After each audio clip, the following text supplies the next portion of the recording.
Ano nga kung ang ilan ay hindi nagsisampalataya?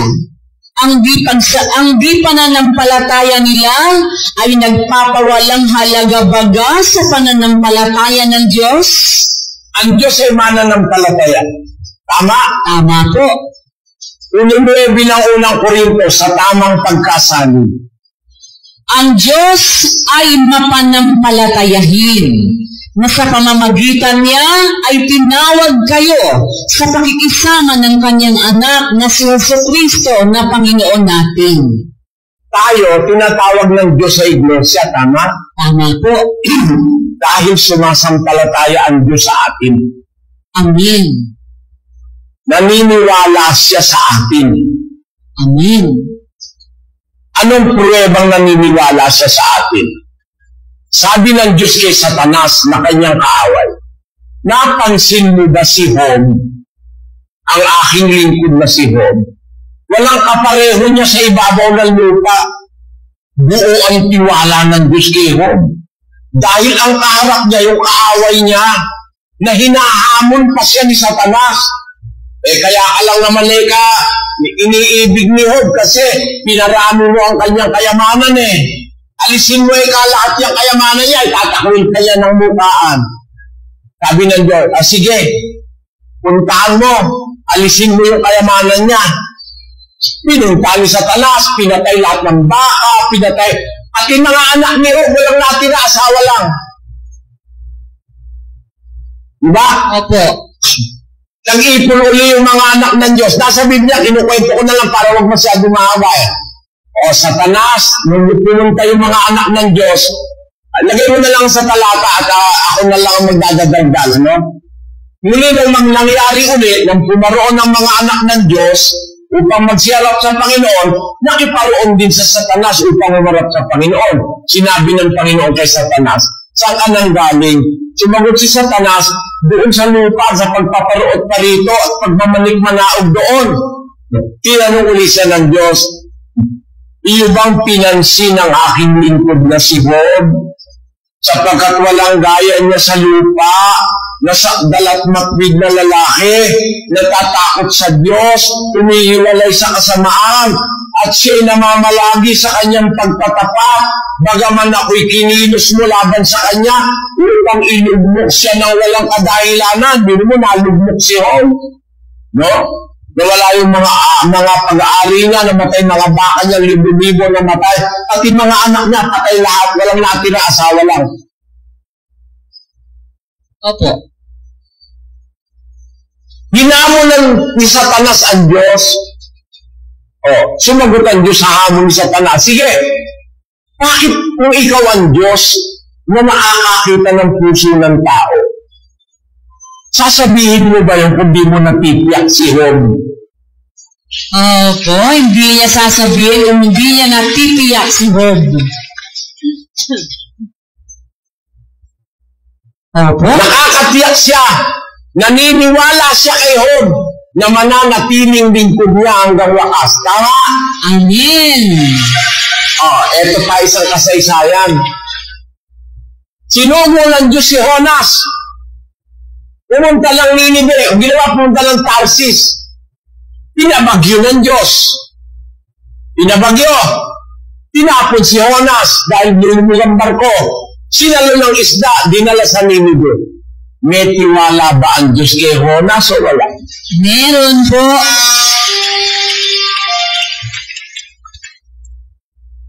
Tatanungin kita ngayon, Sis Luz. Basahin muli ang 3:3 ng Roma.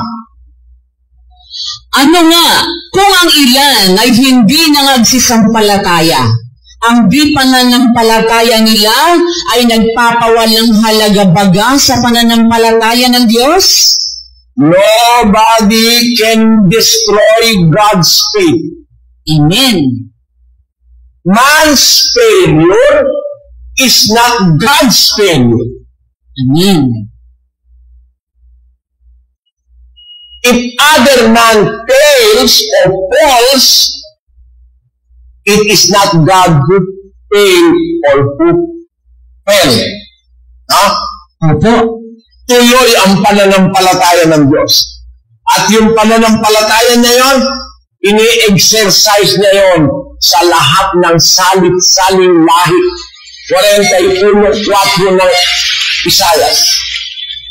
Sino ang gumawa at yumari na tumawag ng mga salit-saling lahi mula ng una? Ako ang Panginoon ang una at kasama ng huli ako nga. Sino ang tumatawag, Sisyo? Ang Diyos po. Tayo nasa iglesia ngayon. Tinawag po tayo ng Diyos. Ineutang na loob tayo sa Diyos. Meron po. At tayo tinawag niya sa katotohanan ng iglesia. Tama. Tama po. Kung makakarating ka sa walang hanggan, hindi ba meron kang walang hanggang utang sa Diyos? Opo. Nagtiwala siya sa iyo eh. Yung may-ari ng langit at lupa, nung tawagin kanya, nagtiwala siya sa iyo. Kasi yung pagtawag niya sa tao, yun ang manifestation ng kanyang faith. Kaya sabi ni Pablo, what if others do not believe or did not believe? Shall their unbelief make the faith of God without effect? Kung ang ilan ay hindi naniwala, ang kanila bang hindi paniniwala o pagsampalataya ay nagpapawalang halaga sa pananampalataya ng Diyos? Never. Hindi mabibigo ang Diyos. Hindi siya nabigo kay Noe. Hindi siya nabigo kay Job. Hindi siya nabigo kay Maria Magdalena na isang masamang babae. Hindi siya binigo ni Pablo. Hindi siya nabigo kay Cain. Hindi siya nabigo sa napakaraming mga tao na ang sabi ni Pablo, hindi mabilang na hukbo ng mga saksi. Basahin natin ang 11 ng Hebreo.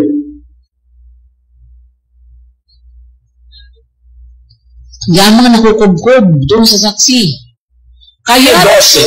Kaya't yamang nakukubkob tayo ng makapal na bilang ng mga saksi. Itabi namang walang liwag ang bawat pasan at ang pagkakasalang pumipigil sa atin. At ating takbuhin may pagtitiis, ang takbuhin inilagay sa harapan natin. Kung nakaraan ang panahon, sabi ni Pablo, naging sa pananampalataya si Noe, si Abel, sa pananampalataya si Sarah, si Abraham, etc. Mga saksi lahat yan. Kung ulangin na ako ng panahon, pagsasalitain ko pa ang tungkol kay Gideon, kay Barak, kay Samson. Lahat ng yan mga saksi. Sabi ni Pablo, yamang nakutugtog tayo ng maraming makapal na bilang ng mga saksi. Aba, tumuloy tayo mga kapatid. Ano ibig sabihin? Ang ating pananampalataya aprobado na. Napatunayan na ng mga unang saksi na sumampalataya sa Diyos, naging dapat sa Diyos, na ano ang pinatunayan sa kanila ng Diyos? Yung 12 ng Hebreo. Ang mga ito ay nagsinupig ng kaharian, nagtikon ng bibig ng mga leon. Basahin mo, sister, mga saksi na yan. Na ang mga ito sa pamamagitan ng pananampalataya ay nagsidrupig ng mga kaharian, nagsigawa ng katuwiran, nagtapo ng mga pangako, nagtikom ng mga bibig ng mga leon, nagsipatay ng bisa ng apoy, nangangatanan sa talim ng tabak, nagsilakas sa kahingaan, naging mga makapangyarihan sa pakikipagbaka, nagpaurong ng mga hukbong taga-ibang lupa. Tinanggap ng mga babae ang kanilang mga patay sa pamamagitan ng pagkabuhay na mag-uli, at ang iba'y nangamatay sa hampas na hindi tinanggap ang kanilang katubusan upang kampi nila ang lalong mabuting pagkabuhay na mag-uli. At ang iba'y nangagkaroon ng pagsubok sa pagkalibak at pagkahampas. Oo, bukod dito'y sa mga tanikala at bilangguan naman. Sila'y pinagbabato, pinaglalagari, pinagtutukso, pinagpapatay sa tabak. Sila'y nagsilakad na paroot parito na may balat ng mga tupat kambing, na mga salat, na pipighati, tinatampalasan, na sa mga yaon ay hindi karapat-dapat ang sanglibutan, na nangaliligaw sa mga ilang, at sa mga kabunduran, at sa mga yungib, at sa mga lungga ng lupa. At ang lahat ng mga ito, nang sila'y mapatutuhanan na dahil sa kanilang pananampalataya, ay hindi kinamtan ang pangako na ipinaghanda ng Diyos ng lalong mabuting bagay tungkol sa atin upang sila'y huwag maging sakdal ng bukod sa atin. Pagka pala sinakdal si Abel, ano po? Doon din tayo sasakdalin. Amen. Pagtanggap ni Abraham ng kanyang gantimpala sa Diyos, tatanggap din tayo. Amen. Ang lahat ng mga ito, maski yung nabuhay na magulimong mamatay si Kristo, na nahapak yung tabing ng dalawa, nabuhay yung mga banal, pinatay uli yun para kang tinilang lalong mabuting pagkabuhay na magulit.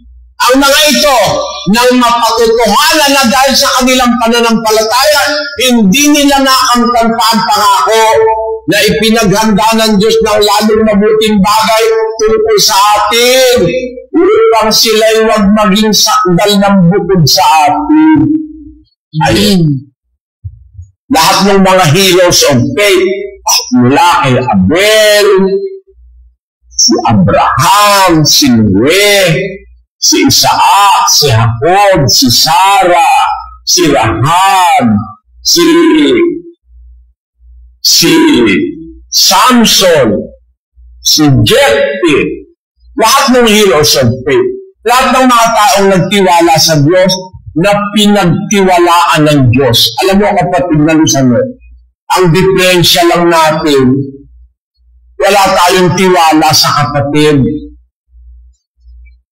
At minsan wala tayong tiwala sa ating sarili. Pero kung maintindihan natin yung layo ng Diyos, ba't kanya tinawag kapatid? Kasi tiwala ang Diyos that you can make it because He's going to help you. Kaya tayo tinawag ng Diyos, naniniwala ang Diyos, kaya natin mga kapatid, especially so, sabi ni Pablo, kung ang Diyos ang aking katulong, hindi ako natatakot. Ano ang magagawa sa akin ng tao? Minsan mga kapatid, kapos tayo sa pagtitiwala sa Diyos. Kasi kung nagtitiwala tayo sa Diyos, tinawag na tayo Alam niyang magagawa natin. Pwede tayong maging mabuting asawa sa asawa. Kaya lang nagtatamosira tayo. Hindi tayo nagtitiwala sa Diyos. At nawawalan tayo ng tiwala sa ating sarili. Ang pagkawala ng tiwala, trabaho ni Satanas na kapatid. Kaya kanya tinawag sa iglesia, alam niya pwede kanyang magawang mabuting ama, mabuting ina, mabuting anak, mabuting manggagawa, mabuting kapwa-tao sa kapwa. Tayo ang kapos ng tiwala sa Diyos. Ang tinawag tayo ng Diyos, pinaunawaan ng kanyang aral, naniniwala ang Diyos sa atin. At kung nagtitiwala tayo sa Diyos, gagawin natin ang ating magagawa dahil ang ating iniisip. Tinawag ako ng Diyos para magagawa. Sabi ni Brother Joseph sa akin, Brother Eli, wala ka ng pahinga. 5 beses, 6 na beses ang exposition. Isang araw, 2 beses pa kung minsan, sabi niya, baka sumuko ka. Sabi ko, lumagay ka sa likod ko, Satanas. Di ba yun ang sabi ni Kristo kay Pedro? Hindi mo pinag-iisip ang bagay ng Panginoon, kundi ang bagay ng tao. Bakit? Kasi kahit matanda na ako, sabi ko, mamamatay din lang naman ako. Halimbawa, mayroong ilang buwan na o ilang taon natitira sa akin. Tinawag ako ng Diyos para magsasalita, magdadaldal. Para humaba ang pasalamat, magdadaldal ako ng magdadaldal. No. Yun ang tawag ng Diyos sa akin eh. Kaya kahit sabihin niyo pa madaldal ako, buruka ka. Tama ka nga, madaldal na ako. Pero alam mo, sabi sa Biblia, kasahin natin ang kawikaan, kapatid na Diyos. 31:26, binubukan niya ang kanyang bibig na may karunungan at ang kautusan ng kagandahang loob ay nasa kanyang dila. 16:23. Ang puso ng pantas ay nagtuturo sa kanyang bibig at nagdaragdag ng katututuhan sa kanyang mga labi. Ang tanong ko sa inyo mga kapatid, pag nagsasalita ba ako, natututo kayo? Opo. Yung talata 16. Ang puso ng pantas ay nagtuturo sa kanyang bibig at nagdaragdag ng katututuhan sa kanyang mga labi. Kaya kung ang hapon nyo, natututo kayo, salamat sa Diyos. Amen. Salamat sa Diyos.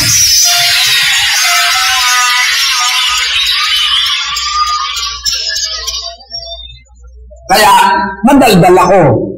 Kasi, pag nararagdagan yung dadaldal mo, dadaldal ka nga ng dadaldal. Tama? Tama po. Ngayon, ito ang ibig kong i-point sa inyo, mga kapatid. May tiwala ang Diyos sa atin, kaya tayo tinawag. Alam niya, parang sinasabi niya, Onas, ikaw ang gusto ko.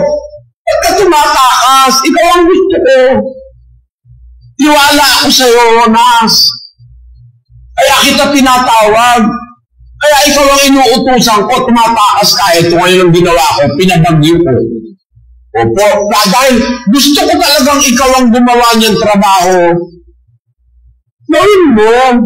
Parang sinasabi ng Diyos, magtiwala ka sa akin, nang tawagin kita, alam kong kaya mo. Amen. Salamat sa Diyos. Lahat tayo, hindi tayo nagtitiwala kung minsan sa Diyos, minsan sa ating sarili, minsan sa ating kapatid, minsan sa ating manggagawa, minsan sa ating mangangaral. Yun ang diferensya natin. Pero kung maiisip natin na kaya tayo nagkasama-sama, dahil sa tawag ng Diyos, may pangako ang Diyos. Sabi niya, sino gumawa at yung pari ng mga salin-salin dahil mula ng una. Ako, Panginoon, ang una at kasama ng huli. Ako nga. Kung hindi pa tayo ang huli, dahil meron pang 1,000 taon, kung yung huli, sasamahan niya, yung pakayang gitna ang iwanan niya, susuli. Amen. Totoo po. Tiyak na sakot tayo dito. Hindi man po tayo huli. Dahil meron pa nga sa 1,000 taon, tiyak sakot tayo po dito kasi yung una, tapos yung gitna, saka yung huli, sakot po eh. At kaya ako nagpipilit ako sis na kahit na hindi ko kaya, minsan sabi ng mga kapatid, parang ang lakas ng manika ng loob ng Brother Nick, parang butiki, umayakap sa hindi mo kaya. kahit ano pa sabihin mo, yun ang pananampalataya ko eh. Opo. Kahit tayo maliit, kung pangako ang Diyos, aking lalapiin sila, hindi sila magiging maliit. Pararamihin ko sila, hindi sila magiging kaunti. Ang kanilang mga anak naman ay magiging gaya ng una. Ang kanilang kapisanan ay matatatag sa harap ko. Parurusahan ko lahat ng nagsisipigati sa kanila. Ang kanilang taga-akay magiging isa sa kanila. Ang kanilang puno magmumula sa gitna nila. Aking palalapitin siya at siya'y lalapit sa akin sapagkat sino ang nangahas upang lumapit sa akin, sabi ng Panginoon. Ayo'y magiging aking bayan. Ako'y magiging inyong Diyos. Ang mabangis na galit ng Panginoon hindi darating hanggang sa maisagawa niya at hanggang maisagawa ang haka ng kanyang puso na nakita niya na mula ng pasimula, ang wakas, nakita niya na nung pasimula pa, nakita niya na. Gagawin niya yung haka ng kanyang puso. At ang sabi niya, sa mga huling araw ay iyong mauunawa. Alam mo, kapatid na lusan mo, iniiwasan kong i-apply ito sa aking sarili eh. Kasi ang kausap dyan si Jeremias. Pero patay na si Jeremias ngayon. Opo. Eh may makakaunawa sa mga huling araw. Opo. Na magkakaroon ng bayan ng Diyos. Ang bayan ng Diyos na yan ang panggagalingan ng pagpapasalamat. Tama? Tama po. Ba, meron bang bayan ng Diyos na walang sawang nagpapasalamat sa Diyos? Meron po ngayon. Tayo nga po yun. At kayo po ang umaakay sa amin ngayon. Kaya natutupad po ito sa inyo na kayo talaga yung nakakaunawa ngayon sa panahon ito. At wala naman po pwede pong kumontestan yan. O di pag sinabi nilang sila yon, patunayan nila, hindi naman nila mapapatunayan. Dahil sa inyo po ito natutupad ngayon na kayo yung pinalapit ng Diyos at malapit kayo sa Kanya. Nararamdaman po namin. Kasi sa mga tinuturo ninyo sa amin, kayong dalawa ni kapatid na Daniel, yung mga tinuturo ninyo po ngayon, naturo ng Diyos sa inyo, tapos sinahatid ninyo sa amin, nararamdaman po namin ang pagsasalita ng Diyos sa inyo. Para makarating po sa amin ito, pinapadaan sa inyo. Salamat sa Diyos. Wala pong duda talaga na ito ngayong ating pagsasama-samang ito yung binuhulaan sa Jeremias. Mula doon sa 30-19 hanggang 24, eksakto lahat ng details. Natutupad po ito sa atin, mga kapatid. Sa atin lang naman ang gagaling sa panahon ito, yung pagpapasalamat sa Diyos ng langit, sa ating samahan yun, nagmumula. May iba wala namang ganito eh, wala namang pagpapasalamat na ginagawa sila. Ang pinasasalamatan ng iba, mga rebulto, Diyos-Diyosan, kung sino-sino. Pero tayo, ang pinasasalamatan talaga natin, ang Diyos na lumalang ng sanglibutan ito. Ang Diyos ng Israel, yung Diyos na gumawa ng sari-saring kagandahang loob ng araw pa hanggang ngayon. At nararamdaman natin na talagang may Diyos talaga, nandyan siya, napakabuti niya, napakabait niya. At mapagmahal niya sa kanyang bayan. At sa kayo nga po, yung pananampalatayan niya na naniniwala siya na kaya niya na tinawag niya tayo dahil sumasampalatayan siya na kaya nating makapagtagumpay hanggang wakas, mga kapatid. Kasi tutulungan naman niya tayo. Tapos yung teksto nito ngayon na kung tayo makakarating doon sa walang hanggan, magpapasalamat talaga tayo sa Kanya kasi isinama niya tayo sa Kanyang plano na makasama niya doon sa walang hanggan. Ito pong mga hulang ito, kitang-kita natin yung mga detalye sa atin natutupad. Yung sa Jeremias, Mula sa kanila magmumula ang pagpapasalamat, ang pinig ng nagsasaya, aking pararamihin sila. Nakita naman natin mga kapatid, ang pagpaparaming ginagawa ng Diyos sa atin. Mula noong araw hanggang ngayon, napakarami na po natin. Tapos, hindi sila mangangaunti. Hindi naman tayo mangangaunti eh. Dumadami po talaga tayo mga kapatid. Aking liliwalhatiin sila, hindi sila magiging maliit. Walang magsasabi ngayon na maliit tayo mga kapatid kasi international nga po ito eh. Yung sabahang ito na inaakay ni kapatid na Elit, ni kapatid na Daniel ngayon, ito'y international. Hindi ito maliit. Tapos, yung kanilang mga anak naman magiging gaya ng una. Tayo ngayon, yung mga anak ng bayan, parang nung una rin mga kapatid, ang sinusunod nating aral, yung aral ng Diyos ng una na nasa Biblia. Yung lahat ng ginagawa ng mga lingkod ng Diyos ng una, yun ang ginagawa natin ngayon, yun ang sinusunod natin. Tapos, ang kanilang kapisanan, matatatag sa harap ko, walang pinakamatatag na samahan sa panahong ito. Sa pananampalataya, kung hindi itong samahang ito na inaakay ni kapatid na Eli, ni kapatid na Daniel. Sabi ng Diyos, aking parurusahan yung lahat na nagsisipig-hatid sa kanila.